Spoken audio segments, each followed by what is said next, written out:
Hello and welcome to the West Australian Symphony Orchestra's Contempo concert.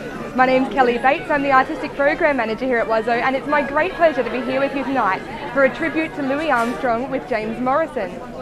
We're in the Perth Concert Hall and it's my great pleasure to introduce you now to our clarinetist this evening, Alex Millier. Alex, thank you so much for joining me. That's my great pleasure, Kelly. Hi. It's going to be a really great show. Yeah. Tell me about clarinet's role in jazz music, and in particular the music of Louis Armstrong. Well, the clarinet actually was a really important part of, I suppose, what we'd call Dixieland jazz. And for me, it's incredibly fun. I've been handed some parts in the orchestra that really are part of that New Orleans free-for-all that it was, a New Orleans march, and I'm like a kid in a candy store. I'm having so much fun this week, especially in the first half of the show. It's just great. Well, I hear that we're going to hear a lot of you throughout the show, Alex. You've got a number of solos. How does it feel to be on stage with someone like James Morrison? Oh, it's really exciting. His energy, his brilliance, he's such a great showman. I really love that about him. I've been following James ever since I was a student at university, and so after I'd finished my days at university, I'd be in jazz clubs and things in Adelaide, where I'm from, going to see James Morrison at gigs whenever he visited. So for me, it's a real joy, it's a pleasure, and it's an honour for me to be sharing the stage with this great guy who's such a great ambassador for music in Australia, not just for jazz, but for encouraging young artists and soloists in Australia, so it's great. Terrific. Do you get out and jam much yourself in the jazz world?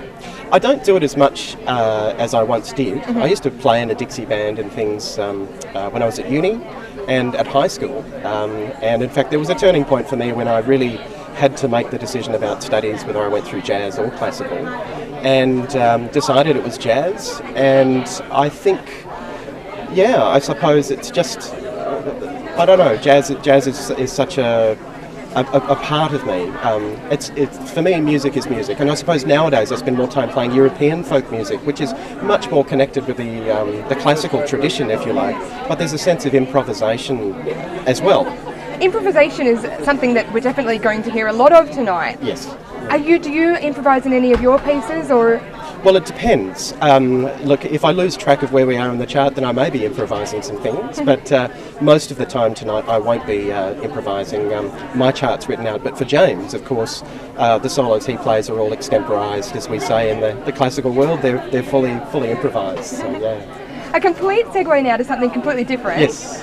Twitterati. I hear you're an ambassador for the Twitter world. Yes. Tell me about tonight's concert and how Twitter plays a part in it. Look, Twitter is just a wonderful opportunity for any organisation or any individual to engage with the outside world in a very quick and informal way. I tend to see Twitter a bit like the notes passed around the classroom, the teacher's sort of up the front, which could be the sort of main event, but all of these little sub-conversations, and it's an opportunity for us to hear and contribute to that. So tonight is a unique opportunity for us as an organisation to actually have Twitter underneath the main video screen. So if you keep your screen small, don't go to full screen, you'll actually be able to see a stream of tweets underneath. For those of you who are familiar with the sound of the word hashtag, tonight's hashtag is James N. Louis, all one word. Or if you send a tweet to Morrison Trumpet, at Morrison Trumpet. Or at WAZO, even at _WAZO_. That's right, at WAZO __, yes. And the other one is at Ben Northey, Northey. He's our conductor. Now these guys, of course, won't be tweeting while the show's going on. No. But they will be tweeting at interval. And I'm going to try to drop, my tweet is at Alex Millier, and I'm going to try to drop a tweet when I'm not playing. I've been given permission by the management to do that, so that should be fine, yeah. Oh, Alex, thank you so much for joining me. I'm really looking forward to not only hearing you perform, but seeing your tweets and following along tonight, and obviously after the performance when we can watch the webcast back again. Cheers. And can I just briefly say hi to Mum in Adelaide? Oh, go for it, go on. Hi, Mum. Hi, Dad. Cheers. See you soon, Alex. See you, Thanks bye. so much. And it's my great pleasure now to introduce you to our executive manager of corporate development. This is Melanie Rosendahl. Hi, Melanie. Hello, Thanks Kelly. so much for joining me. Thank you so much for inviting me. It's a really exciting night. Pretty much. Your role in corporate development, tell me a little bit about it, and particularly how it's relevant for tonight's concert. Well, without boring you with too many details, in essence, I have the pleasure of taking care of all our corporate partners who generously give their time and their resources to support us.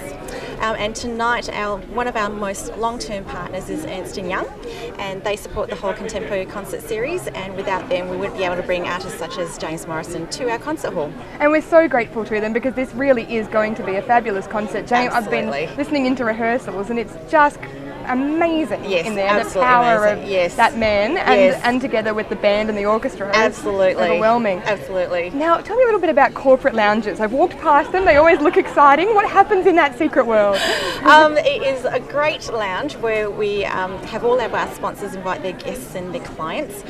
They get to mingle within, with our board members, but most importantly, all our world artists that come and visit with us. They get to experience an up close, personal and behind the scenes experience as well. And because of that support and partnership, we wouldn't be able to hold that lounge either. It's terrific. And do many of the corporate sponsors come to other events throughout the year and hear rehearsals and so on? Oh, yeah, no, definitely. They spread their, attendance into all our masters and classics as well, and our family concert series. And then, we try to give them that behind the experience, money can't buy experience as well. So they come to the open rehearsals. They even get to be on stage. So it's absolutely exciting. Oh, it's so great to have you here and to be able to talk about the sponsors. And a huge thanks to Ernst & Young this evening for making this concert possible. Yes, thank you so much. Well, enjoy the performance. Yeah, I'm going to, and I'll chat to you very shortly. I'll see you later. Thanks, Mel. Bye. See you soon. And last but not least, our production and technical manager, David Cotgrave. G'day, David. Hi, Kel. How are you? Hi, good. How are you going? Very good. Very good. That's good to hear. So tonight it's going to be a fabulous concert. I've been watching rehearsals. You've done an incredible job with the stage and lighting, which is obviously your bag. Tell me a little bit about tonight's show in terms of the aesthetics. Okay. Well, my job is to basically look after the lighting and the sound and the staging and any other infrastructure that we use for our indoor and our outdoor concerts. This evening, basically, we put a large moving light rig in. To give it kind of that concert feel. So we've got about 22 moving lights up there, plus another 6 down the back. We work with a really, really gifted team out here at the Perth Concert Hall. Peter Ruby is the LD for the evening. We have our sound engineer, who's Guy Smith. We also have our audio engineers for the ABC recording. So we work with a really lot. It's a team effort, and a lot of people work behind the scenes to make this evening happen. Now, I've heard that there is a technical thing happening tonight. For the first time, we're premiering our new sconces. Yep. They're energy efficient sconces, as I'm told. Yep. What is a sconce? Okay, a sconce is basically the light that goes on top of a music stand so that a musician can see the music while we change all the lighting states around them. These particular sconces come from England. They're called rat stands. They're a 24-volt system, so that there's a reduced risk of receiving a shock from them. They have 6 LEDs inside them, so they have a nice wide spread across the music, so that the musician can see the music nice and clearly. Terrific. And I hear that it makes it more possible to do other visual elements, including different coloured lights. How does that work? Okay, well, under normal circumstances, the orchestra will be working under plain white light, so that everything comes down from the top or the front, and they can read their music quite naturally. The moment we introduce any other elements, such as coloured lighting, moving lighting, etc., etc., it becomes increasingly difficult for a musician to see the music. So a sconce gives us the flexibility to introduce things like coloured lighting, moving lighting, AV, for example, as well. So it gives us a lot of flexibility. Well, the colours on stage just look incredible. I was chatting to Emma Pask yesterday, who was saying her words were that it takes her breath away when she walks on stage and sees that lighting like that. So how does it feel to you, for you in the audience, when you watch back on something that you've created and see it come to life? It's fantastic. I mean, it's a great feeling. You see it in your mind, you see it in a plan, you see it as it's going up in the air. But then when you actually see the colours and the movement, etc., it's a very exciting time. It's going to be an absolutely fantastic show. Thank you so much for joining me, David, and I'm really looking forward to seeing the lighting very soon. Not a problem. Thanks, Kel. Thanks, David. Well, thank you very much for joining me, and I'll be back in just a few short moments to introduce you to this evening's concert and tell you exactly what's in store.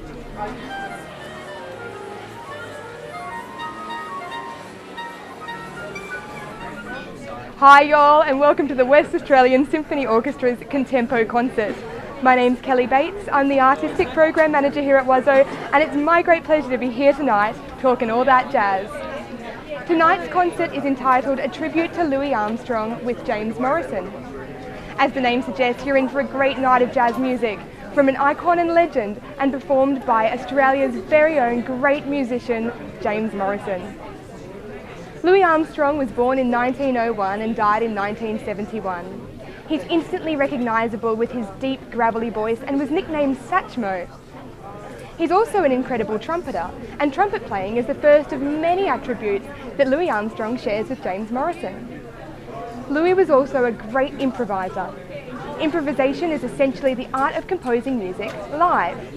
The ability to deviate on an existing melody and create something new and magical is something that you'll hear tonight at the Perth Concert Hall, as James Morrison is also very talented in this art form. He'll be creating fun, new and accessible music right here for you tonight. Another talent I guess the two of them share is their wonderful ability to perform for an audience and endear themselves to their audiences.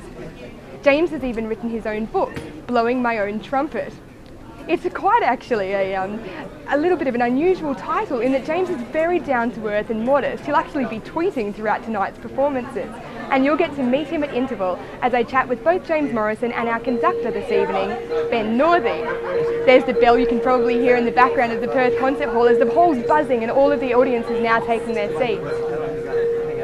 Ben Northey is also an incredibly talented musician.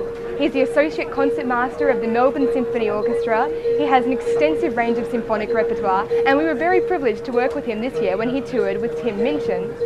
Obviously, he'll be conducting this evening's performance with our very own James Morrison. Tonight's performance is of course featuring your West Australian Symphony Orchestra, as well as a band comprising Emma Pask, vocalist, Ben Vanderwall, Dane Alderson and Simon Jeans. I'll also be chatting with Emma at interval, and you'll have the chance to meet another wonderful musician. There's even a surprise, so stay tuned for the second half of the show when all will be revealed. If you're at home and you've got access to a computer, which obviously you have because you're watching this webcast, or you might even be watching from your iPad or your iPhone, you'll be able to tweet along to tonight's performance if you have a Twitter account, and if not, you've got a few minutes to create one. You can use the hashtag #JamesNLouis and contribute to the conversation in real time. As Alex Millio was saying before, if you minimise your screen, you can actually follow the Twitter stream at the bottom of the screen. Tonight's concert promises to be an absolutely great one. Even if you're not a jazz aficionado, you've no doubt heard the music of Louis Armstrong and James Morrison before. Both have performed with incredible musicians including Frank Sinatra, Ella Fitzgerald and Ray Charles. And they're both no strangers to the concert stage. In fact, in the year 2000, James performed for hundreds of millions of viewers as he was invited to perform at the opening ceremony of the Sydney Olympics. Well, the audience is taking their seats now, so I invite you to sit back and relax as we take you on a boat cruise down the Mississippi to the sunny side of the street in New Orleans.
Thank you very much. It is a great, great joy to be here tonight to play this music for you.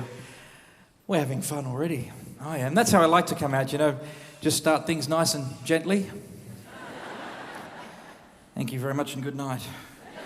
No, I'm just warming up, We have so much wonderful music for you tonight. A tribute to Louis Armstrong. How could we not have fun? And that first song, Hello Dolly, you know that was Louis' biggest hit ever. It was 1964. That chart went to #1 in the US pop charts.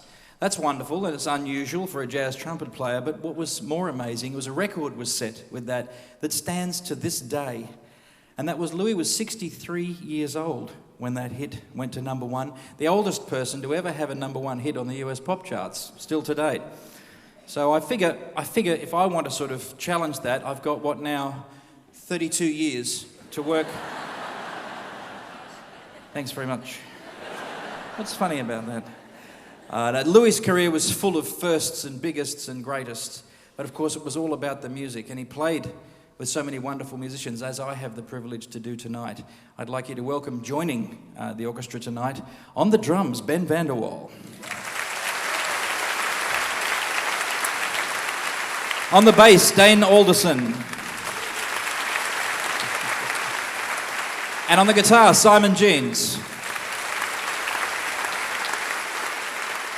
And of course, we are joining this, I always love playing with the West Australian Symphony Orchestra.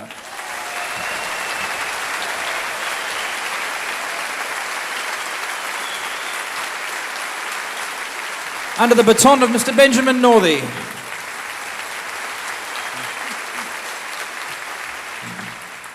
Now, a traditional Dixieland type of jazz band, which a lot of this music has that influence in it, would be the rhythm section that you've met and a front line, they call it, of trumpet, trombone and clarinet. So what you'll see during the night is a clarinetist and a trombonist in the orchestra standing up and joining me. When you see that happen, those two gentlemen and these ones and myself are actually forming a six-piece Dixieland group within the orchestra. So I'd like you now to welcome those wonderful jazz soloists within the orchestra. On the clarinet, Alex Millier. And on the trombone, Josh Davis.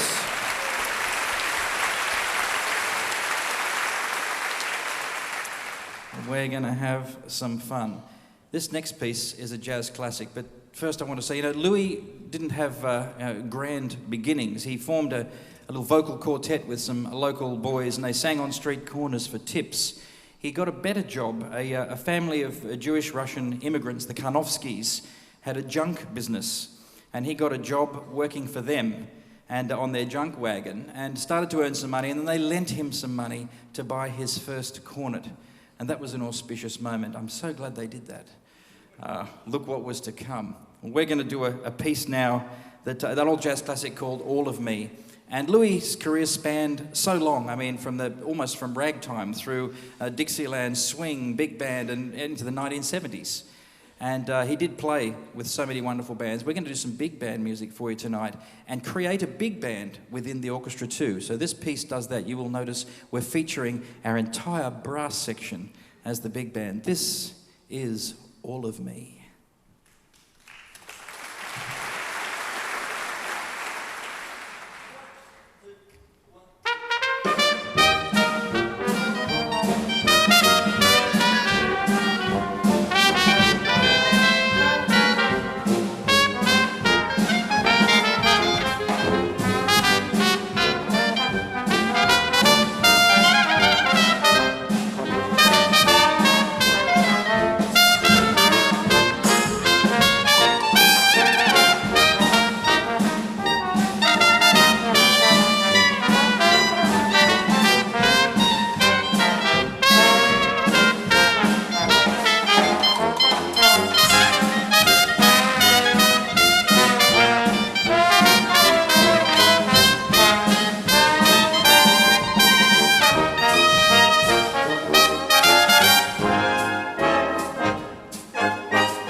that's fun.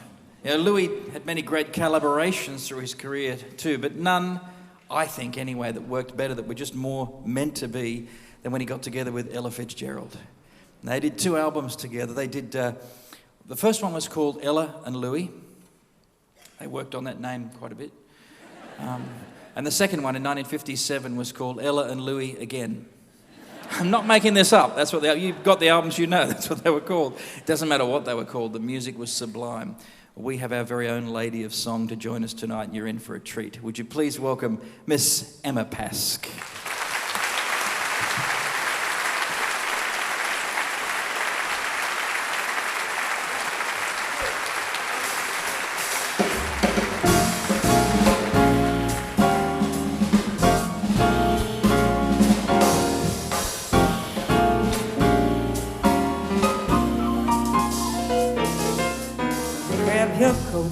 Get your hats, leave your worries by the doorstep.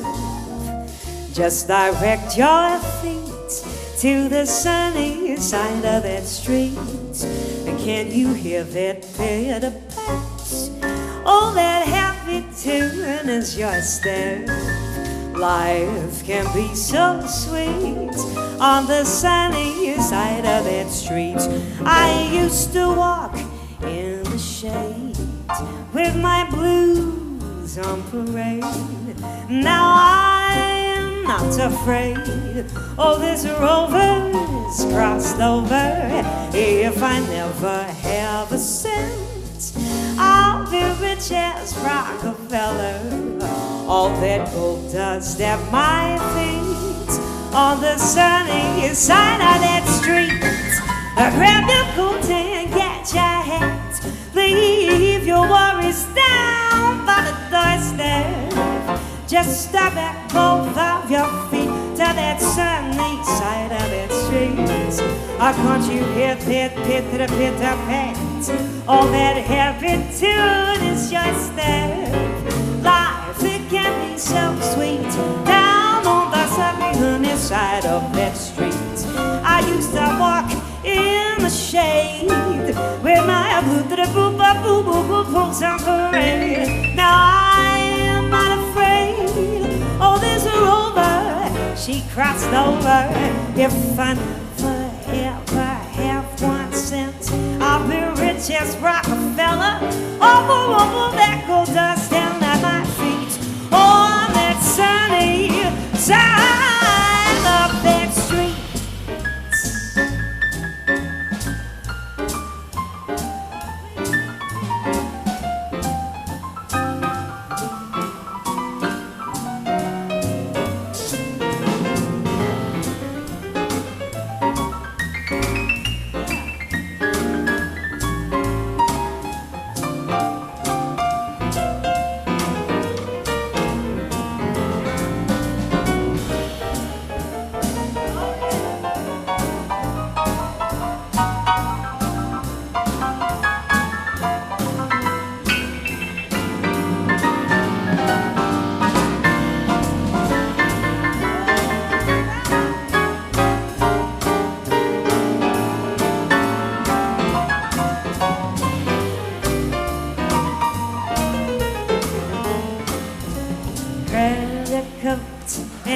Your hat, leave your worries by that doorstep. Just step both of your feet to that sunny side of the street. Can you hear that pitter-pat? Oh, that happy tune is your step. Life, it can be so sweet on that sunny side of that street. I used to walk in the shade with my blue on parade. Now I am not afraid. Oh, this rover, she crossed over. If I never have 1 cent, I'll be rich as Rockefeller. Oh, won't that gold dust down at my feet on the sunny down on the sunny, on that sunny side of that street.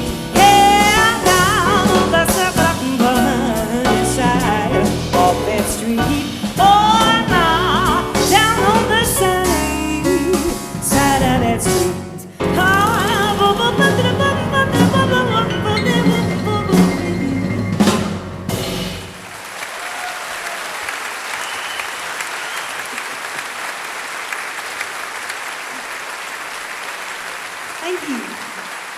Hello. Hello. Good evening, everyone. Isn't this nice? It is. It's lovely to be back in Perth. And doing Enjoying this it. music. Yeah, indeed. So what do you want to do now? About what? No, what would you like to sing? Oh, I thought It's a show business thing. I look at you and I go, hey, what do you want to do now? And you go, oh, why don't we do that? And I go, okay, let's do it. And suddenly 65 people have the music ready. Oh. It's a show business. Let's do it again. Okay. So what would you like to do now? Oh, well, I don't know. How about the one we rehearsed? Yeah, that'd be it's great. It's going to take too long. The next one in the program, perhaps. This is a It's beautiful different for song. us, isn't it? We have a program tonight. We do have a program. Which we get to follow. Tell everyone that's different. Oh.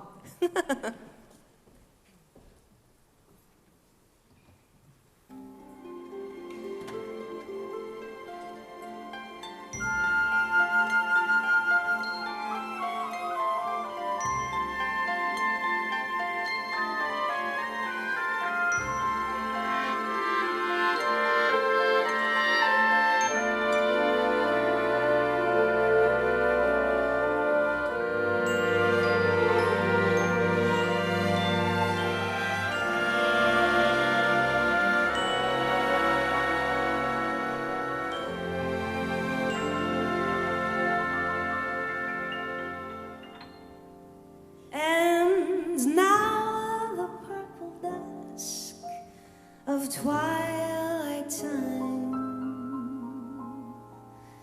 steals across the meadows of my heart. High up in the sky, the little stars climb, always reminding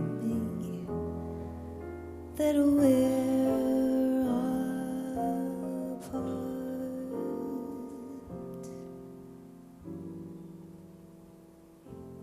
You wandered down the lane and far away, leaving me a song that will not die. Love is now the stardust of yesterday.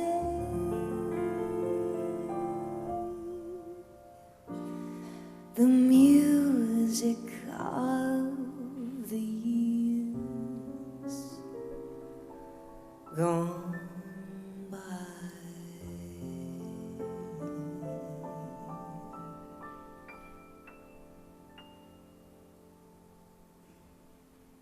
Sometimes I wonder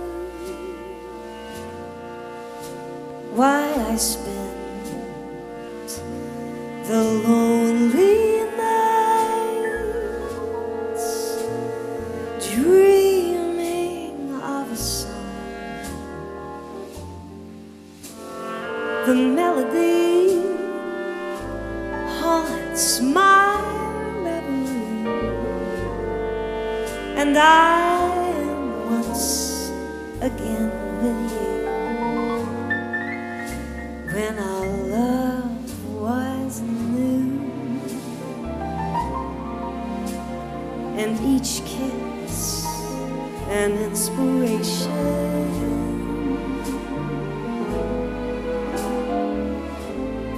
But that was long ago.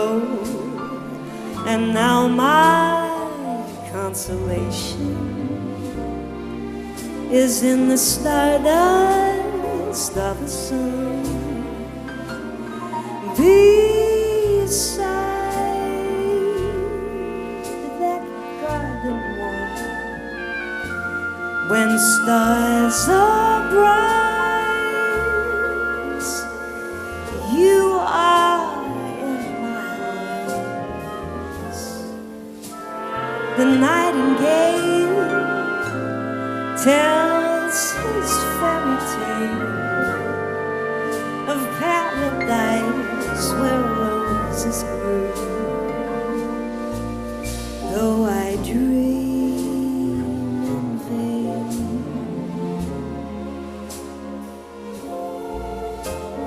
in my heart you will remain, my stardust melody, the memory of love's refrain.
Garden wall, when the stars are bright, you are in my arms. That nightingale, he tells his fairy tale of paradise where roses grew. Though I dream in vain, always in my heart you will remain, my stardust melody, the memory of love's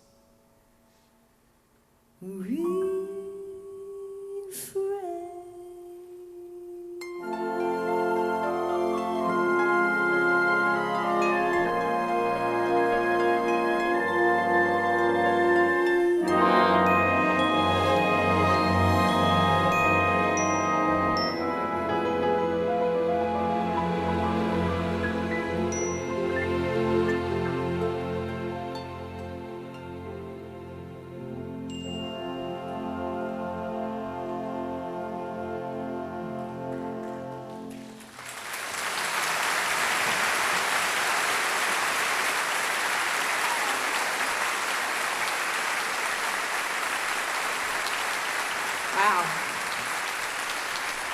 Lucky girl, huh? Lucky girl. Yes. Beautiful. I nearly went to sleep. It's the swell of the strings. It's gorgeous. It gets is me. gorgeous, isn't it? Thanks, guys. It was beautiful. So, you know, the way you hear a song for the first time really matters. Like if you hear, even a great song, if you hear it the wrong way the first time, It's it can true. ruin it. I mean, if you heard, I don't know, Waltzing Matilda. If the first time you ever heard that song, it was on Peruvian nose flute played badly. Okay. You may never feel the same about the song again. Right, you I'm know, getting in the future, even idea. if you heard the really good versions later. Right. Whichever they may be. So this song, I first heard this song done on this album from Louis and Ella and Louis. Which one was it? Yeah, Not Again. Not Again, I think No. this was on the, whichever. Yeah, it was on I one think of it's on those the original. albums. And I mean, what a way to hear a song. You know, it didn't matter what the song was going to be great. And it is a wonderful song. Actually, I was just thinking, you'll know this song, I'm sure many of you, and tonight you're going to know a lot of the songs. Yeah. Anything you know, if you know the words and you want to join in and sing along with them, please don't just spoil the whole thing. No, it's not true. You absolutely can. You'll get to know he's terrible like that. Yeah. We'll follow your show, yeah. We always do.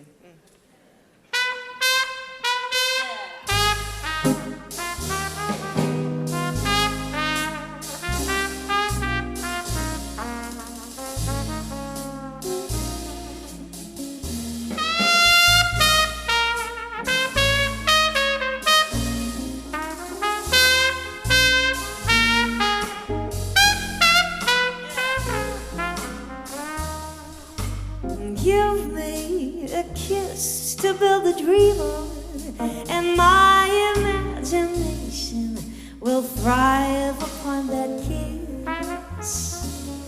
Oh, and sweetheart, I ask no more than this, a kiss to build a dream on.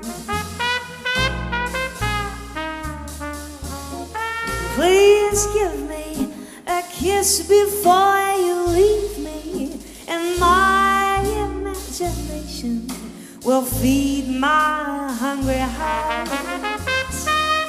Oh, leave me one thing before we part, a kiss to build a dream on. When I am alone with my fancies, I will be with you, weaving romances and making believe that you give me your lips for just a moment, and my imagination will make that moment live. Please give me what you alone can give, a kiss to build a dream on.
What you alone can give, a kiss to build a dream on.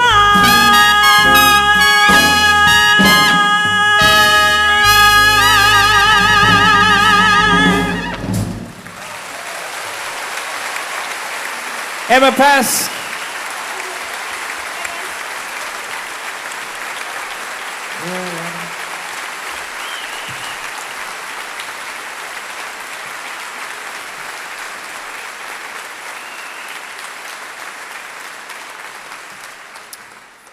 Of course, Louis first toured in Europe in the 1930s. You got to think back to what Europe was like then, what the world was like then.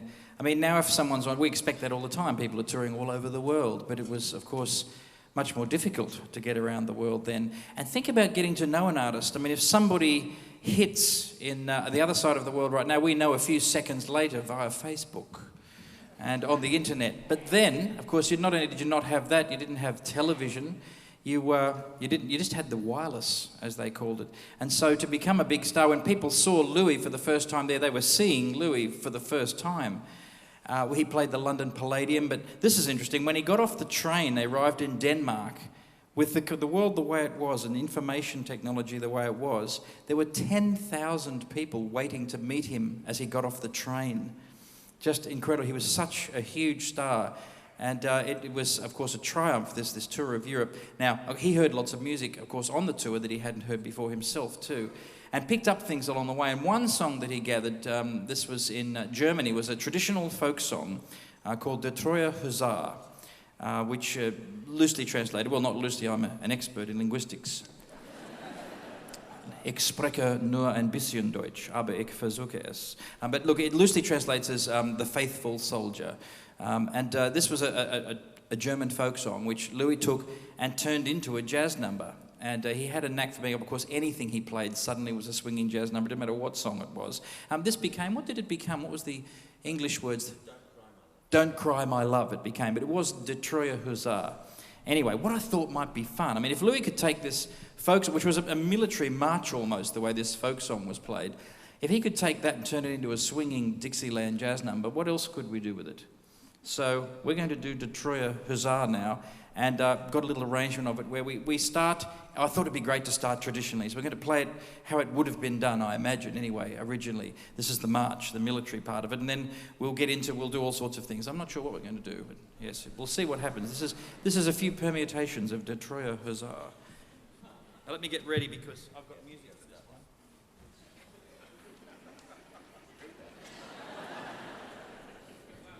I don't actually read, but it makes me look sort of more legitimate, doesn't it? It's upside down.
Fantastic. Ah, that's fun. What can we do after that? We're going to do one more song before we take a little break. This piece. This was a huge hit for Louis, and it's one of those, I say one of those, there aren't many, songs that keeps becoming a hit again. Now, I know they do remixes of songs, that happens all the time, and bring back old songs and do a new version. But I mean, the original recording keeps becoming a hit, and that is unusual. You'll know what I'm talking about as soon as you hear the song. This is What a Wonderful World.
What a wonderful world. What a wonderful night. All of the colours of the rainbow so pretty in the Perth Concert Hall, with thanks to our production and technical manager David Cotgreave. It was so great to see tonight's performance and featuring Alex Millier, clarinet, as well as Josh Davis, trombone, and of course the West Australian Symphony Orchestra with James Morrison and the very talented Emma Pask, all under the baton of Ben Northey. We step back in time now as I chat to Ben, James and Emma at some interval discussions that we were recorded yesterday. Well, I'm very pleased to be here with James Morrison. James, we're just finished the general rehearsal today, Friday. You're about to do a performance tonight. How are you feeling? Fantastic. It's really come together. The music's wonderful. The orchestra is really enjoying themselves, which makes a difference for us too out the front, so can't wait. Speaking of orchestra, you've obviously performed with orchestras a number of times. How is it different to performing with a band? It's different in a lot of ways. I mean, this is a large group. I don't know how many people are here, but 60 people. You can't sort of say, oh, I think I'll do another chorus, or I think I'll do that now, and they'll just follow me. They won't. There's too many of them. So in that sense, there's more of a structure. But the way we've got this music arranged, there's plenty of space within the structure for me to improvise and do things. On the other side, that sounds like a limitation. On the other side, the good side, there's this fantastic sound, this beautiful thing surrounding you that you just don't get from a small band. And it's just exciting to play with when they're really getting into it, and it's gorgeous to play with when they're doing a ballad. So, yeah, I love the sound of an orchestra. You mentioned improvising. Obviously, you know these charts well, but are you creating music live here on the stage? Oh, absolutely. Yeah, there are large sections. There's more improvising in what I'm doing in this show than planned things. I play the melody to the songs, but then most of it is improvising. It's incredible. I've been reading your book, Blowing My Own Trumpet. You're obviously from a very musical family. What led you to play the trumpet in the first place? Well, I started on the piano, as a lot of people do, but really the first brass I played was a cornet in a brass band at school. But I heard Louis Armstrong play the trumpet, so it's funny we should be here doing a tribute to Louis. I heard a recording of him, and I just loved it, that sound, and how it shouted, it trumpeted, if you know what I mean. But seriously, it's a verb, to trumpet, for a very good reason, because it's really how you declare something. And the fact that this instrument does that grabbed me. I may be slightly extroverted, and so I just was drawn to it, and I love the sound of it, and the feel of playing the trumpet. And you obviously still play piano as well as trombone. I play lots of other instruments. On this show, I'll just play mainly the trumpet because it's a tribute to Louis, and he's a trumpeter, and I'll also play some piano, mostly when Emma Pask is on the stage singing and I'm accompanying her. You've alluded to one of the questions that I was planning to ask you, and that was, what influence has Louis' music had on your career? I think there's two ways to answer that. One is an enormous influence, just his sound, his whole approach to a performance, the joy of how he plays. I feel that when I play, and seeing him do it makes you sort of realise I don't have to be all serious. I can actually let that out. But also, the other way to answer the question, his influence on the music itself, not just on me, me by way of the music. Jazz itself, popular music itself, is so influenced by him and how he played that it's almost impossible to be a musician and not have some kind of influence from Louis. He's obviously someone that you've idolised for a number of years. Does it feel surreal doing this tribute show yourself? No, it doesn't. I guess it's because I sort of thought about it many years ago. I've always played a lot of songs that Louis had hits with and wanted to do things like that. And so we're always, in a way, doing a tribute to him. This is just formalising something we've been doing for a long time and doing it on a bigger scale with the West Australian Symphony. Now, you're obviously going to be tweeting during the performance. Yes. Now, I have to admit, tweeting something I'm very new to.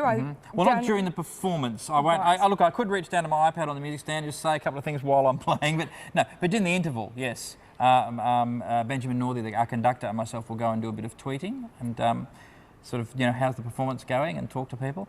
I think it's really fun that all those people that are watching the webcast can actually interact with us live while it's happening. That's it, by using the hashtag #JamesNLouis, as I understand. Right, good. I'm glad you said that. Yep. I've been learning all of these things, you see. I've got no idea how to use Twitter myself, but we'll get there in 24 hours. Okay. And I guess my last question for you, you mentioned about an iPad on the stand. I read anything I need to read, and I have to have some notes there to remind me of some of the facts and figures, because I'll talk quite a bit about Louis during the show. But also there are a couple of numbers where I need to be reminded of the arrangements. I have all those on my iPad, and it's just really easy for me to carry music around like that and read it off there. It's amazing, isn't it? Yeah. When did you get your iPad, and how long have you been using it? I got an iPad about an hour after I think they're available, and I use it all the time. Oh, that's fabulous. James, I'm really looking forward to the concerts and hearing you tonight, but of course on the webcast on Saturday night. Fantastic. Thanks a lot, James. Ben, thanks so much for joining me. It's been pleasure. An absolute treat watching you in rehearsals the last couple of days, and it's only been 2 days. Is it quite difficult to pull a show together with 3 rehearsals? Well, it is. I mean, in this case, we're working with professional musicians who are used to doing things really quickly. And that's the one thing people don't realise about, particularly orchestras, is how fast they work, and they're really used to working really, really quickly on every program that they do. And this one's no different, so, you know, that makes my job a lot easier. Have you worked with the performers on stage tonight?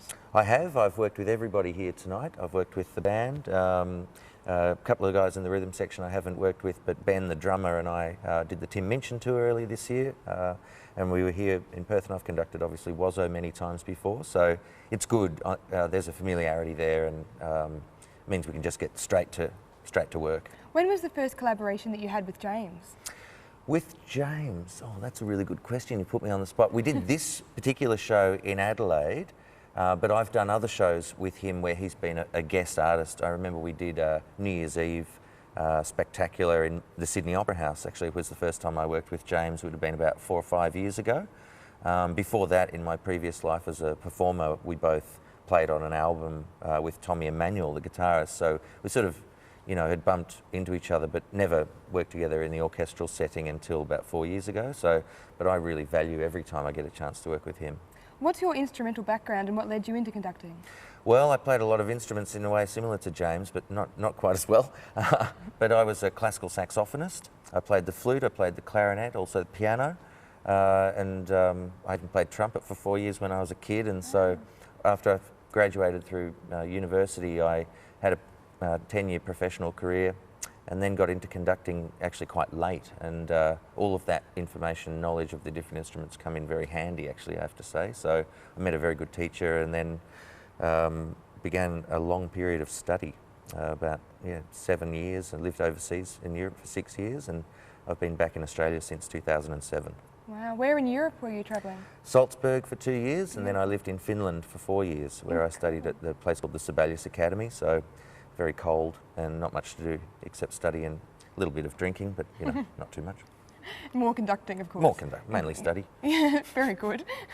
I guess tonight's performance and tomorrow night's performance, of course, which is going to be webcast. Is this the first time that you've performed for a webcast, or?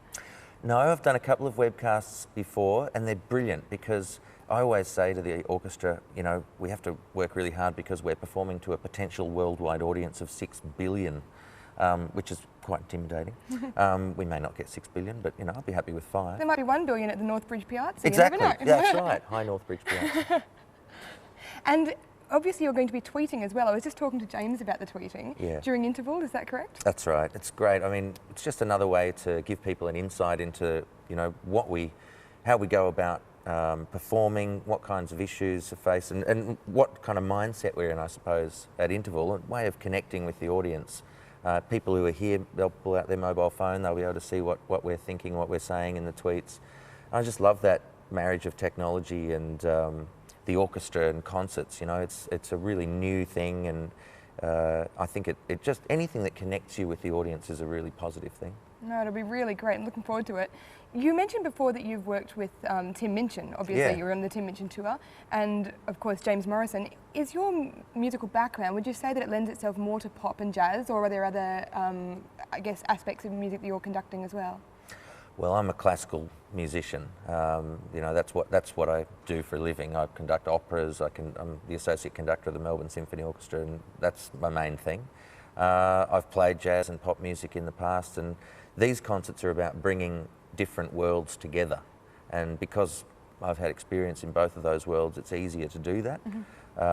And so, yeah, I mean, it's a different language that everyone's speaking, different feels. There are certain things in jazz that you can't really write down on a page, and of course the orchestra are going by what's written all the time. And, you know, similarly, there are certain things in the orchestra that takes a long time for a jazz or a pop band to get used to, the kind of quality of sound, the, you know, really refined level of intonation, rhythm, balance, all of these things. And the way that 80 people make a sound together, it's really different than the immediate sound of a jazz quartet. So there's a lot of give and take from both sides. It must be really interesting as a classical conductor then to conduct an orchestra in a pops and jazz style concert and hear the variation of sound that you hear from the players as well out the front. It sure is, and it's also really good to see the orchestra enjoying doing something different, you know, because it's not really what the orchestra's trained to do. This is a new thing that orchestras all of a sudden are doing concerts with pop bands and jazz bands and things, although I suppose jazz is more common. And it's a different I suppose, feeling for the musicians. It's not so intense, the pressure. They can certainly really enjoy listening to the band as well, and James and Emma, the vocalist, they just love. And so, you know, there's lots of smiles on their faces and everybody's having a good time. That's the thing that will speak to the audience as well. And what's coming up for you for the rest of 2011?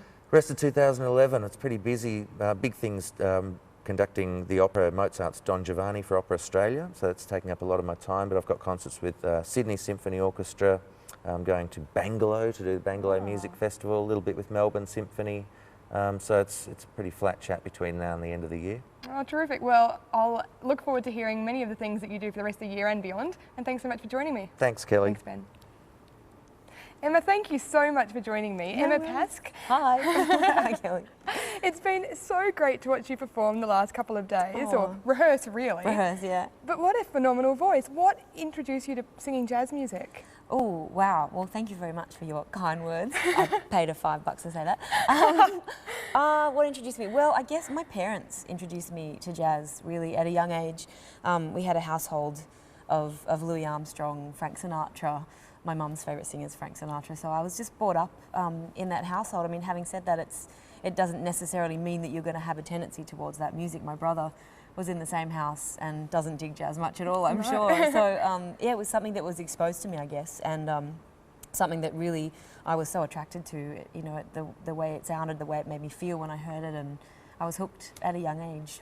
Is this the first time that you've collaborated with an orchestra, or have you performed a number of times? No, I've had the great pleasure and opportunity to perform a few times with the orchestra ever since my collaboration with James, you know, when I was 16 or 17. I think it wasn't too long after that I was straight into being exposed to an orchestra, and wow, you know, what a trip. It was amazing. So no, I've had the great fortune of doing it a few times. It's really surreal walking on stage with the lights, and even in rehearsal, it really feels like it's an incredible atmosphere, having the orchestra and the band as well. And how has it felt for you? Does it still kind of throw you off guard when you walk on stage, or? I wouldn't say throw me off guard. It definitely takes my breath away. I'm sure tonight I already have some anticipation or some sort of knowing of how it's going to feel.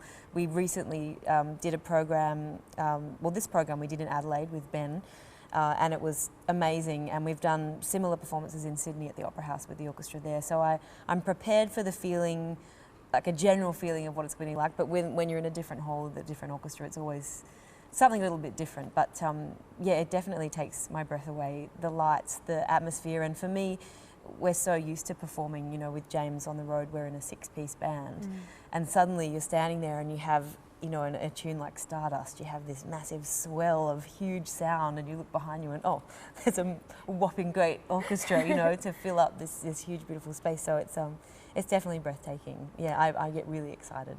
Is this the first time that you've performed as part of a webcast, or has that been?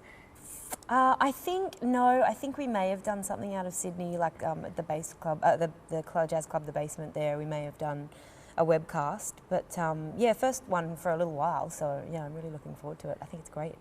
It's going to be really fun. Yeah. And it's obviously, you're no stranger to WA. You were performing with James earlier this year in Boundary Street. Yes, Boundary Street. Tell me a little bit about that. That was fantastic. And again, another opportunity to do what we do, but incorporate into and be part of something else. Like, you know, we're joining the orchestra tonight with Boundary Street. It was our jazz band on stage in a theatre production, like a play. So it was phenomenal. I got to to put on my little acting hat as well, which I have such a passion for. But when I was younger, I was sort of, you know, the two paths were showing themselves to me with NIDA in Sydney and working with James, and I kind of got swayed and pulled to one way, which I love, but I have, any opportunity that's going to bring out a bit more of the acting side of things, I really jump on. I loved it.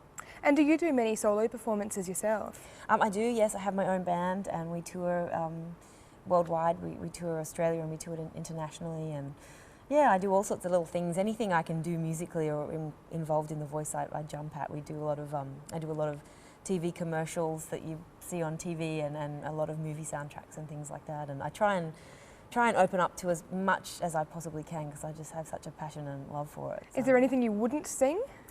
There's nothing I wouldn't give a try to, I guess. Probably, actually no, I tell a lie. Death metal, I don't think I'd probably lend my voice to that because I don't think I'd have much longevity in that. Don't really want to ruin the voice, so yeah, maybe not death metal, but no, everything else, yeah, okay, great. It'd make for some interesting vocal warm-ups though. Definitely, yeah, gosh, I don't know how those cats do it, I really don't. But, you know, good on them, it's great. And one of the burning questions, what are you going to wear? Oh my God, I don't know what I'm going to wear.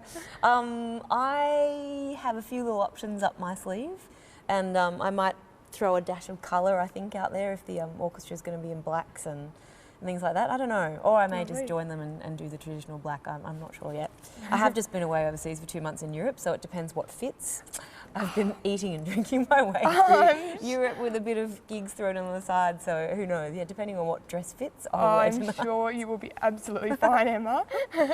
Well, you have a wonderful time on stage, Thanks, and Kelly. I'll look forward to seeing you at the webcast on Saturday. Cool, thanks guys.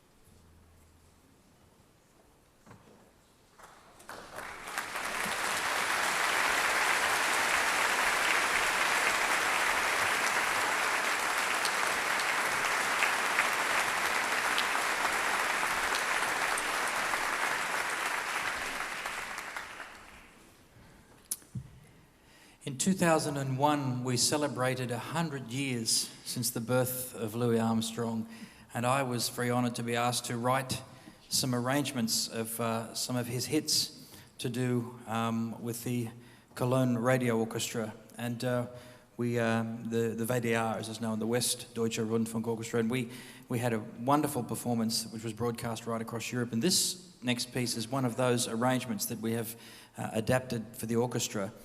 It's of a song called Struttin' with Some Barbecue. Now, it's a great old, Dixieland standard, and when I first played this song, I've always thought it was about food, strutting with some barbecue, my mind just went to food, I don't know why.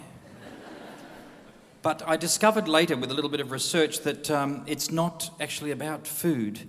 Back in that time, if a man said he was strutting with some barbecue, it meant that he was going out with a particularly fine-looking companion. That's how it was put when I read it. Isn't that lovely? A fine-looking companion. I think they mean a hot chick. So he would say, I'm strutting with some barbecue tonight, and that meant, I got someone really good-looking with me. So, which, works better for me than the food. But we're going to do, this arrangement, of course, was for big band. Now, one of the hallmarks of big band arrangements is they often feature the saxophone section, the 5 saxophones, and usually the saxophone section solely, as it's known, is very complex and fast, and basically it's a chance for the saxophones to show off. We thought it would be great not to lose that element of big band here with the orchestra tonight, and we're actually going to do the same with the woodwind section of the orchestra, so they're going to show off and do the sax section solely in this chart. This is Struttin' with Some Barbecue.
fantastic. You know, legend has it. I read this. It's not actually. It's more than legend. I read this in a book about Louis' life that each night before he would go out to the gig, his wife would make him, because he had this thing on the end of the song. He would play a big high note, and you can see I'm doing it a lot tonight. It's a great way to finish a piece with a trumpet. And he would go for this note that no one else played. It was a high F, and at the time this was extremely high for the trumpet. And so, of course, if he ever missed it, it would be talked about. So his wife would make him play the F before he left the house. He'd be about to go out the gig. She'd say, wait a minute, play me the note, make sure you can get it before you go. And you have to play this high F, and then she'd go, okay, off you go to the gig. To make sure he could get the note. And so we're going to do a piece now that Hoagie Carmichael composition, Up a Lazy River. And Louis did a recording of this in 1931, where he practically rewrote the way to play the trumpet. It was amazing. It was a radical reworking of the song, what he did with it. So I thought we'd do a really sassy back kind of version of Up a Lazy River. Now, you normally wouldn't do that with an orchestra because it's a thing where you really have to have that very, very, what's the word for it? Dirty, thank you. So I was looking for a nice word, that really dirty feel of swing. But this orchestra, they really swing, so we're going to have an absolute ball doing this. And at the end of the piece, I'm going to do a similar thing. I'm going to go for a note that sort of is right at the edge of my range. I shouldn't be saying that, should I? Because I'll be waiting now to see if I miss it. I'll do my best. But it'll be lots of fun. It's very exciting. This is Up a Lazy River.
So excuse me while I go and have a cup of tea, a Beck's and a lie down.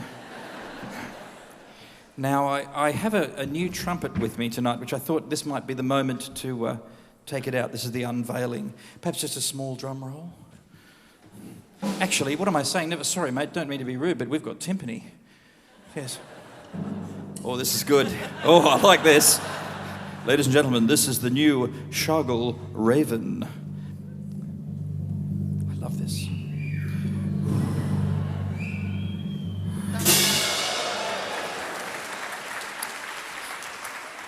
Please, keep it down. This is my new trumpet.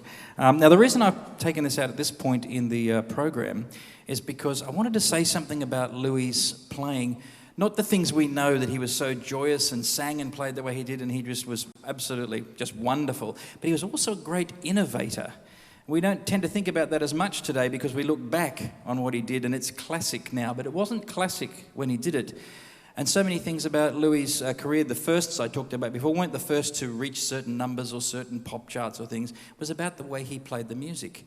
Before Louis came along, jazz was largely a collective folk music. That improvisation, like when we're doing the Dixieland thing where we all improvise at once, the idea of a soloist, which we just take for granted in jazz now, we each take a solo one off the other and be featured, was not normally done. That was a new thing, and Louis largely pioneered that. And it's funny, someone said to him in an interview, but, you know, isn't jazz a sort of a collective folk music? And I quote, he said, "Man, all music is folk music. You ain't never heard no horses sing, have you?"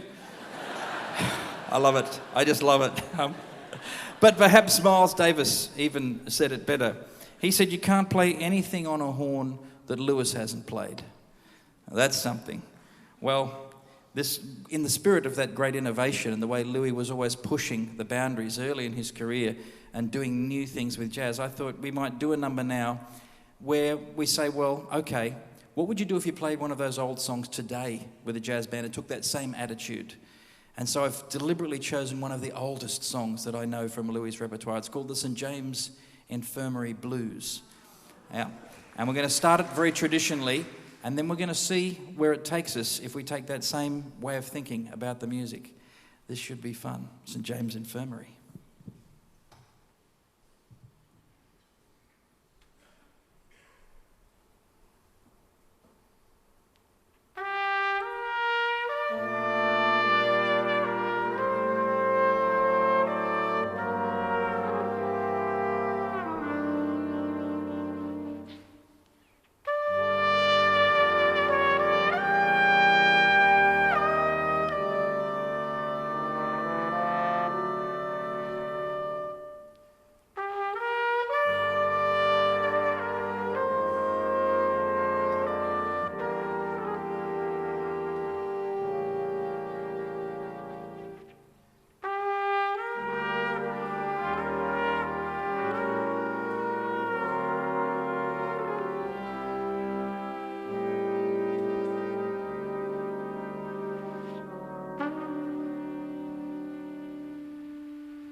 Dane Alderson on the bass.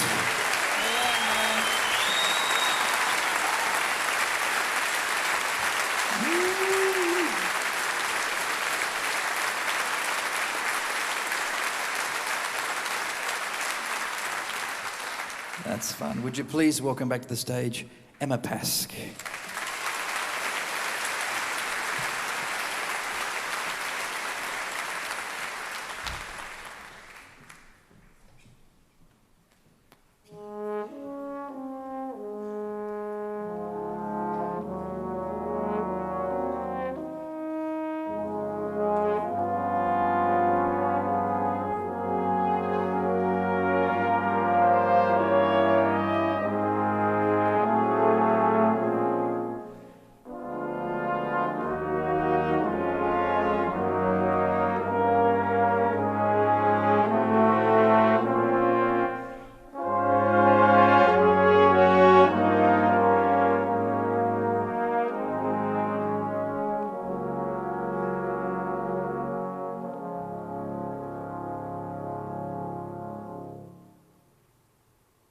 It's not the pale moon that excites me, that thrills and delights me. Oh no, it's just the nearness of you.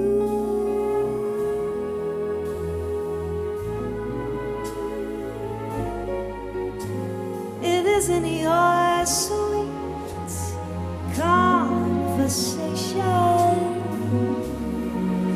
that brings this sensation. Oh no, it's just the nearness of you. When I am in your arms and I feel you so close to me, all my wildest dreams, they come true.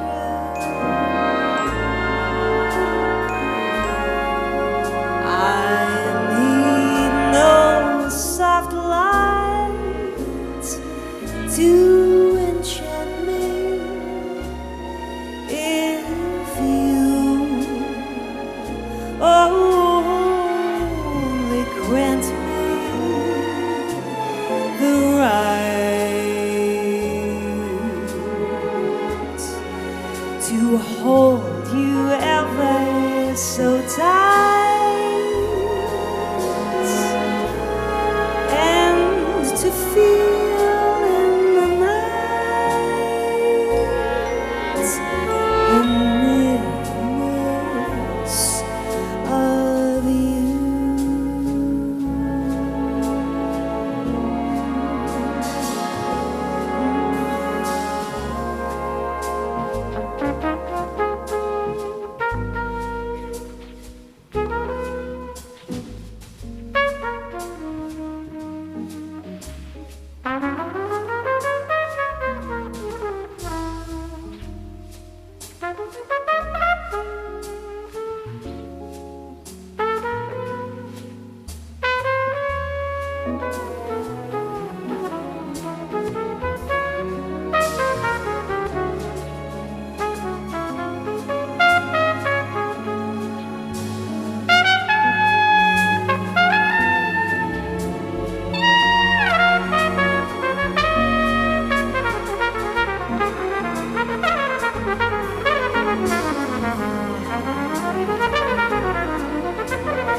Beautiful.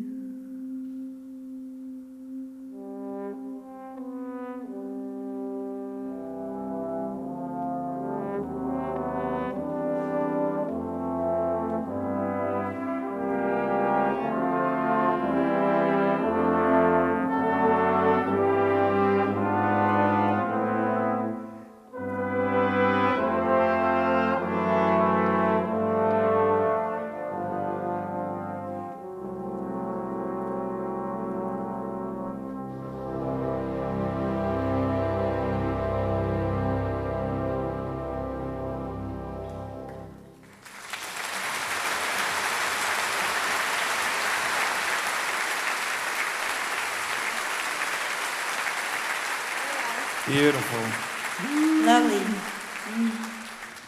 What's up next? Well, we're going to do a song with the rhythm section, like a small group song next, but I have a surprise. Oh, do you? For you, for the audience, for everyone, in fact, except the person who's the surprise. I was going to say, does it involve cake? No. No, it doesn't involve cake, sorry. Shame. Yeah, I know. If it had involved cake or chocolate, Emma would have been really excited. But you're going to be really excited anyway. Wait till you hear this, because I have met very recently a young man who plays the clarinet. And I thought it would be great fun to invite him to join us for a song tonight. He's here. Oh, he's here. So this is fantastic, a surprise for everyone. We've got a young clarinetist joining us. Wait till you hear this. Would you please welcome to the stage Adrian Galanti? Yeah. Where did you hide him backstage? I was hiding him backstage. I never saw him. Yeah. Right here, mate. Hi, mate. Welcome. All right, so we're going to do... oh, yes, this is Emma. Hi, you guys haven't met. Yeah, hi. I'm James. No, we've met. So we're going to do a song that we call this the wedding song. Now, when I was actually slightly younger than you, you're 15? You're 15 now. When I was 14, so a young guy, I played my first wedding. Not my first wedding. I mean the first wedding I played at. Yeah. And playing with this band with some really old guys. They were like 30. And, look out. But I'd never been to a wedding before. So I'm standing at the front of the band playing away, and then there's a piano solo, and the band leader was the pianist. He's got his eyes shut playing away. So when the best man came over to me, he walked over to the band to talk to us. He spoke to me because I'm standing at the front doing nothing. And he said, it's time for the bridal waltz. Could we have the bridal waltz now? And I said, sure, bridal waltz, no worries, sweet. Always do that, by the way. Always just say, yep, great, no problem. If you don't know what they're talking about. Yeah. Even if you don't know what... I didn't say don't know what I'm doing. I said if you don't know what they're talking... Never mind. Anyway, he's on to me. Yeah. Anyway, so then as soon as he'd walked away, I turned around. I couldn't talk to the pianist, so I spoke to the drummer, who was my brother, John. And I said to John, mate, we've had a request for the bridal waltz. And he said, no worries, I'll take care of it. And then I turned around and played the melody, as you do. He's then talking to the pianist while I'm doing that, telling him. Now, instead of saying, we've had a request for the bridal waltz, in his infinite wisdom, with, I think, the emphasis on finite, not infinite anyway, he said to the band leader, we've had a request for, and then instead of saying the bridal waltz, he thought what song would be good for a bridal waltz. He said, we've had a request for, and he said the name of that song. And the pianist said, okay. So then when we finish the song we're playing, the pianist turns to me and says, we're doing such and such, the name of that song. And I'm going, okay. I thought, wow, so that's a bridal waltz, that's weird. Anyway, we played the song, how would I know? The hapless couple came onto the floor, and I don't know if their problem with doing their bridal waltz was the fact that the song my brother John had chosen was in 4/4. So the only person who could waltz to that was Jake the Peg. I don't think he that's knows an who old Jake the guy. Peg Never is. mind who Jake the Peg is. Yeah, he's only 15. Yeah. Jake the Peg was gone long before. Never mind. A guy with 3 legs. Never mind. So anyway. Never mind if that was the problem, or I think the problem might have been, the look on their face might have been because of the name of the song. What we were playing was Love is Lovelier the second time around. So yeah, wasn't good. No. But anyway, this song we're going to do now, we call the wedding song because this gets requested a lot at weddings. It's equally inappropriate. Well, not equally, but actually yes, it is. Yeah, it's equally inappropriate. What people do, I think, is they listen to the first verse, the lyric, and they go, that's lovely, let's have that at our wedding. Brides and they should listen to the whole song. Later on in the song, things happen, and they wouldn't choose this for their wedding. In fact, if I think they listened to the whole song, they probably wouldn't get married. But anyway, that's beside the point. I digress. So join us on this tune. Yeah, join us on this tune. I'll start on the piano and we'll sing a bit, and then when you feel the need, just go for it. Are you going to blow on this tune? Sorry? Are you going to blow on this? So we'll do it. He's going to do a whole chorus. Okay. Then you sing, and I'll say You just sing, yeah, great. The job of extremely good-looking instrumentalists has been taken over. Oh. Got a lot to live up to, mate. Dear. hang out. We'll just James and I'll play a couple. I'll do a whole I'll sing first. More of that. More of what you're doing.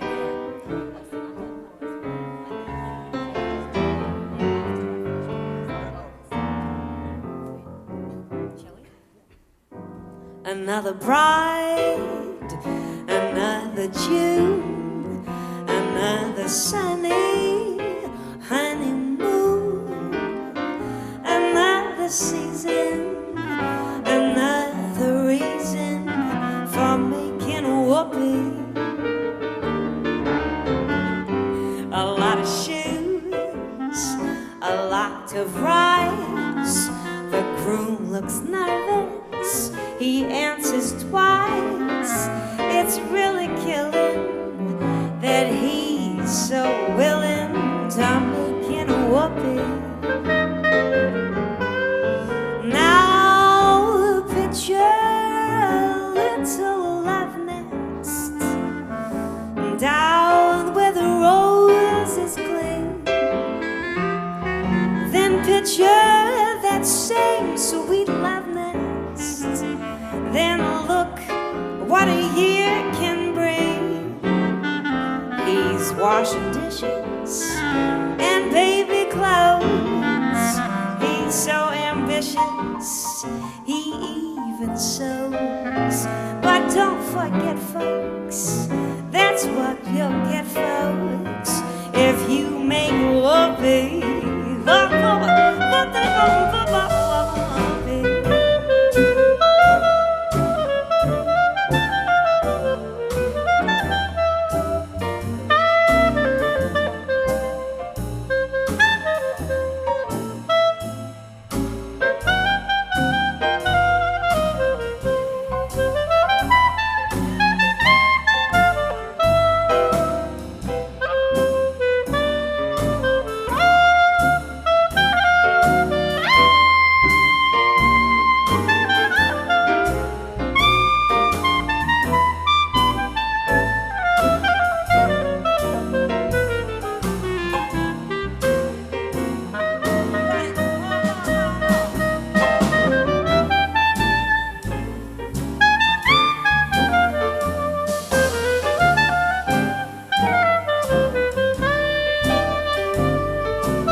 Another year, or maybe less.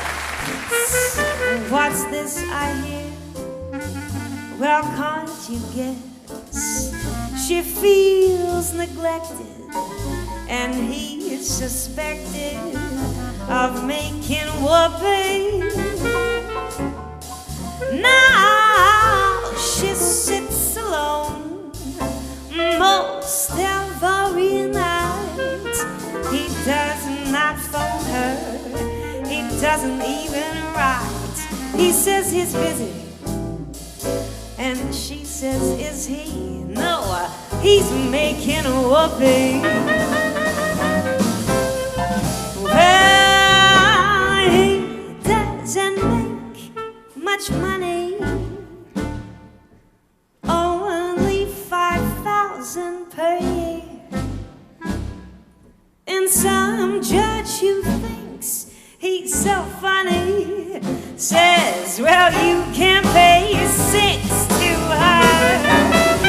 He says, now judge, suppose I fail.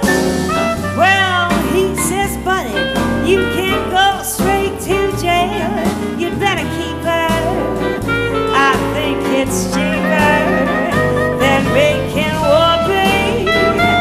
Whoopee. Oh, don't forget, that's what you get if you make whoopee. Oh, don't you do it.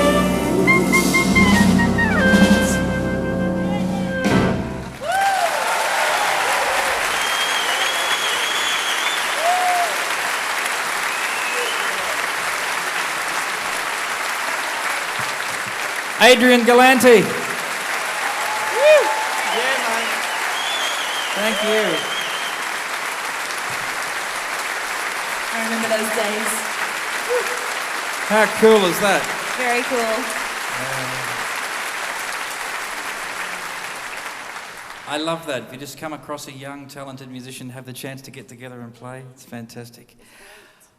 What we haven't done tonight, we haven't done anything really up-tempo. We've done lots of great swinging things. Okay. I know next in the program is another slowish song, which is lovely, but I think we should just be really fast.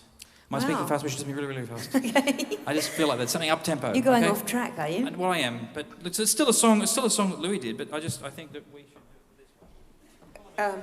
Are we going to know this one that you're doing, or you're going to let us know, perhaps? That's where it's a win-win situation. See, either you know it and you come in and it's another great song, or you don't, and I do a piano solo. Oh my goodness.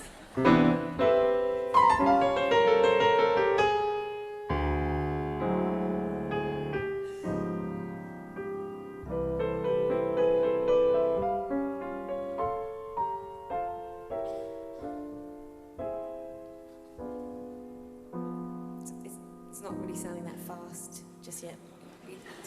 Did you say you? This is the slow bit. Oh, silly me. Do something old-fashioned. Ah. I'm old-fashioned. I love the moonlight. I love the old-fashioned things. The sound of rain upon my window pane, the starry song that April sings.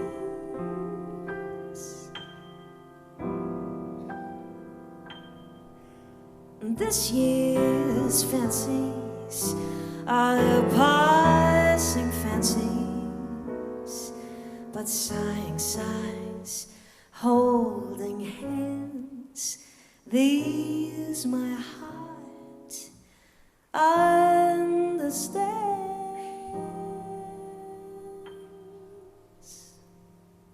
I'm old-fashioned, but I don't mind it, and that's how I want to be, as long as you'll agree to stay old-fashioned with me.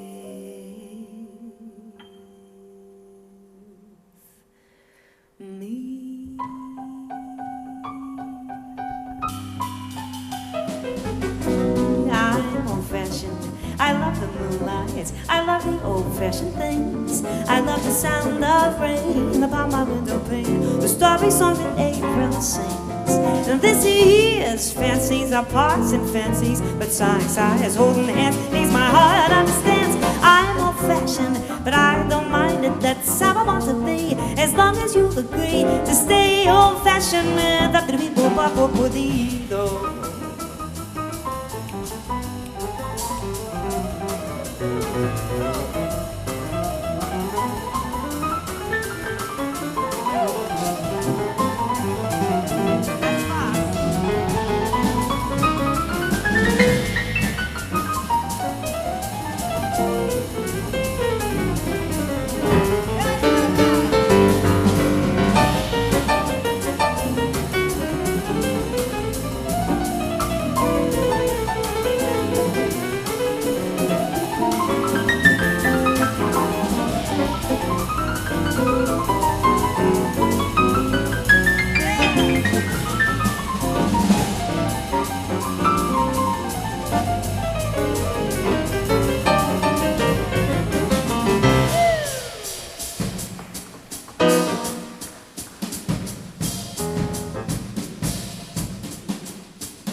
Old-fashioned, I love the moonlight, I love the old-fashioned things.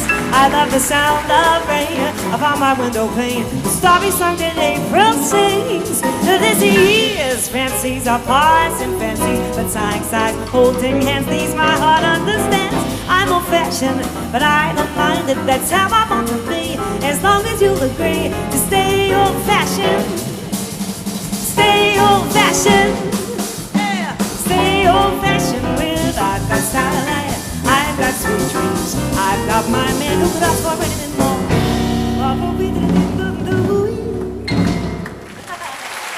Ben Vanderbilt there on the drums. Hey, Ben. Emma Pask.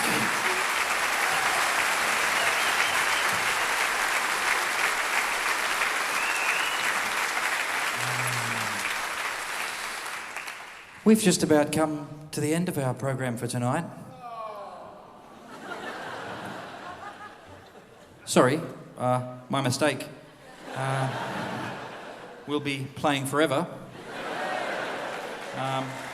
Actually, it's true.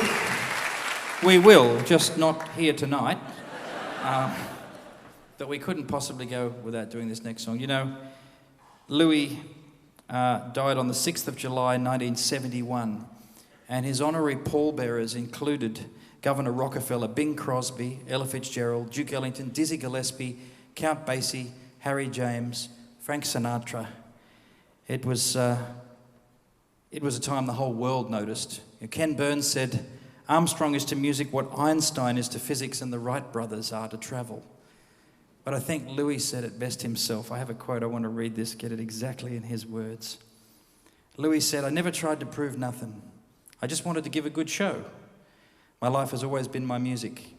It's always come first. But the music ain't worth nothing if you can't lay it on the public. The main thing is to live for that audience, because what you're there for is to please the people." Boy, did he do that.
It's funny you should ask. We just happen to know one more. You know, you've run off to get a microphone, have you? Do you know, if there is one song that perhaps is even more associated with Louis than Even When the Saints Go Marching In, it would have to be this one.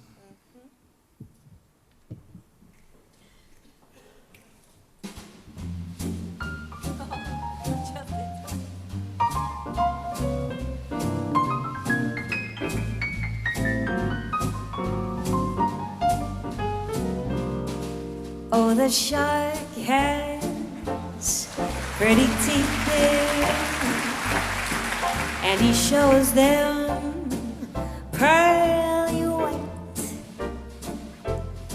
Just a jackknife has Mack there, and he keeps it out of sight. Oh, when that shark bites, when he bites with his teeth there, scarlet billows, they start to spread. Fancy white gloves though, where's Mackey there? So cool bubble bubble, there's not a trace of red on the sidewalk. On one Sunday morning, there lies a bottle and it is oozing light. Someone is sneaking up around the corner. Tell me, could it be Mack the Knife?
disappeared in after drawing out all of his cash. And Mack he spends, oh, he spends just like a sailor. Did our boy do? Did he do something rash? Well, they still kept tiring. They're telling dialogue. Don't go and forget that later and spend the thing loose and rock. Oh, the mighty funds over to the right beat. Now that Mackie's back in town. Yeah, walk from the box, 'cause I'm thinking, boy, that's me.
How much fun was that? I'm absolutely buzzing. I'm here tonight with David and Denise, who've been audience members in tonight's show. What did you think? Absolutely fabulous. Fantastic, fabulous. What was the highlight of the show for you? I think his generosity with other musicians is fantastic, the way he encourages young singers, but everything was superb. It was just a fabulous melding of jazz and classical. It was fabulous. David, do you have a particular favourite number that was performed tonight? When the Saints go marching in, breaks my heart. I found myself, I had a bit of a cramp in my foot halfway through the first act because I realised I kept tapping the whole time. Did you find yourself singing along or stopping yourself from singing along? Trying hard to. Difficult not to stop tapping, yes. It's just wonderful.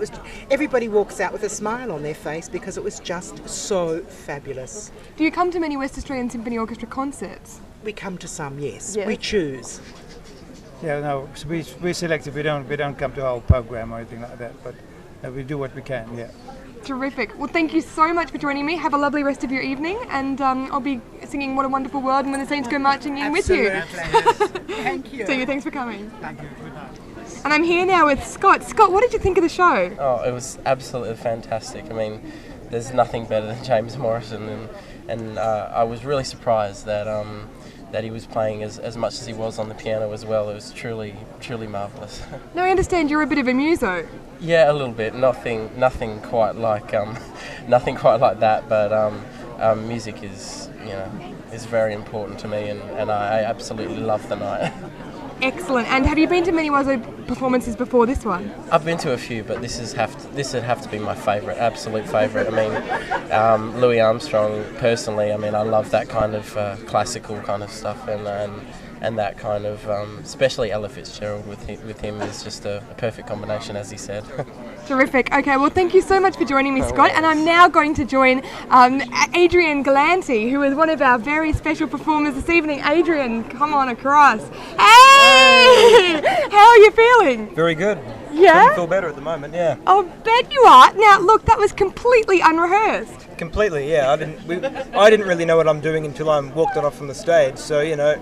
You didn't know what you were doing? Not really. It's jazz, though, so you can do that. You're unbelievable. I was just absolutely blown away. It was so much fun to hear you perform. What was the highlight of it for you? How did you feel when you got on stage? Well, I can't really remember any of it. It's all sort of blurred now after all that, but without sounding corny, everything was the best part. So there you go. Well, thank you so much for joining me tonight. I bet you've got a very, very proud mum and dad. Where are they? Yep, they're just waiting backstage at the moment, yeah. Oh, fantastic. Well, two of them are there. Hello! Oh, very proud dad. Well, I don't think this is something you'll forget in a hurry. No, never. Well, thank you so much for performing tonight. You've done a wonderful, wonderful job. Thank you very much. Thanks, Adrian. Well, there was the very big surprise that was unveiled, and it was completely unrehearsed, Adrian Galanti. It was an absolute pleasure to be here tonight with James Morrison, conducted by Ben Northey, and of course Emma Pask, our vocalist, with the West Australian Symphony Orchestra. We'll look forward to seeing you next time.